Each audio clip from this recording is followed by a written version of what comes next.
Madam Chair, Vice Chair, and members of the committee. I am here along with my colleague from Howard County, Delegate Eric Ebersole, member of your committee representing Howard and Baltimore County, presenting HB1603. This piece of legislation is long overdue.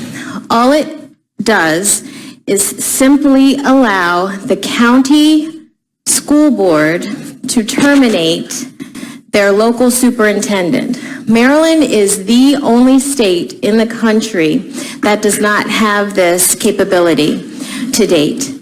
And I wrote a submission with just a very brief history, but this law dates back to early 1900s when the state controlled all of the local jurisdictions, which they don't do anymore.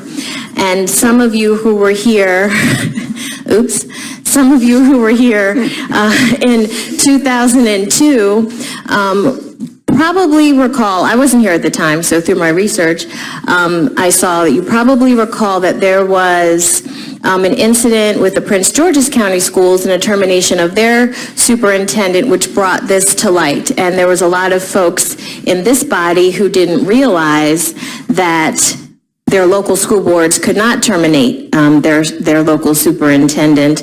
And I read some articles in the papers where a lot of the counties were actually quite unhappy with that. So that's all this piece of legislation would do. I see we got a few questions, so probably, yeah, not much. Just that this is not willful termination in any situation. It's part of a very deliberate process involving behavior by a superintendent involving immorality, misconduct in office, insubordination, incompetence, or willful neglect of duty. So it's not like the school boards can just sort of willy-nilly say they're ready to get rid of a superintendent. It's a process. You said that this is the only state in the United States Yes. that cannot fire their superintendent. Yes. Oh my goodness.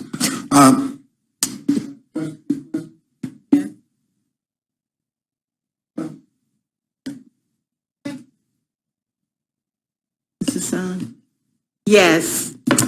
You mentioned Prince George's County, I believe, Yes. and you said we had a termination of a superintendent. Yes. What year was that, please? That was in 2002, and you're more familiar than I, but I don't remember yesterday. So okay. that's- It was involving Superintendent Iris Metz.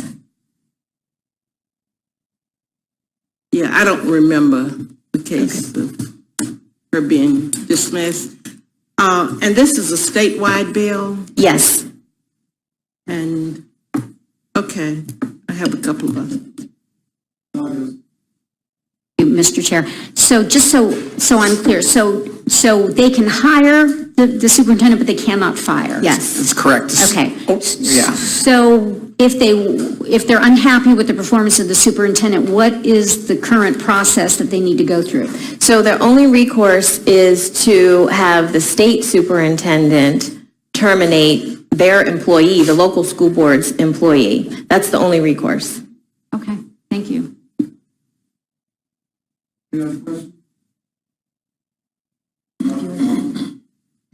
So I guess in Prince George's, our superintendent just ended his four-year term.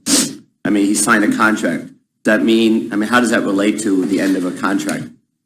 So if your superintendent just signed a contract and for whatever reason your local school board was unhappy with that individual, there's really nothing that they could do about it. They could try to lobby the state superintendent to, if one of the reasons enumerated in the current statute had happened. It's during the contract. But Yeah. at the end of the contract, isn't he gone? Well, yeah, but if it can be shown to the state superintendent that an act of immorality, misconduct in office, insubordination, incompetency, and/or willful neglect of duty. Those are current legislation in the current statute that is cause for the state superintendent to remove a local superintendent. So what our proposed legislation doesn't change those reasons. It just says that your county school board could also terminate for those exact same reasons. So all this bill does is add the term local school board after superintendent at several spots in that piece of code. And it's important to note that state law requires, according to my information, that a superintendent be given a 4-year contract. So there's no option to say, well, we'll just hire you for a year and see how it works out. They have to give them a 4-year contract. So if a superintendent's not working out after 1 or 2 or 3 years because of one of these more egregious things here, there's no action that the local board can take other than to appeal to the state superintendent to do that. So I guess the question, again, some people are more familiar than I am at Prince George's. So in ours, the county exec appoints that person, not the school board doesn't have anything to do with that person. Appoint your superintendent? Yes. Okay. So how would that affect in terms of, let's say the county exec likes them, but the school board doesn't?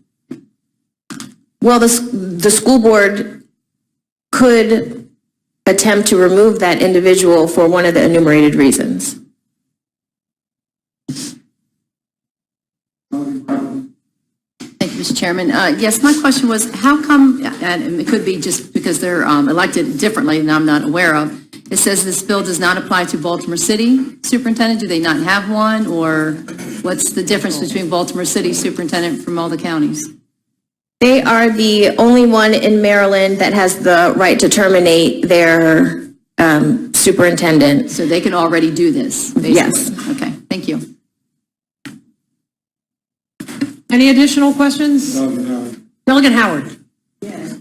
And I am really confused about what it would do to the Prince George's County school system, because we have a different structure than the other counties in Maryland. And I'll get the information, so I'll be able to ask the right question, because Okay. I'm really confused. Thank you. Thank you. Any other questions?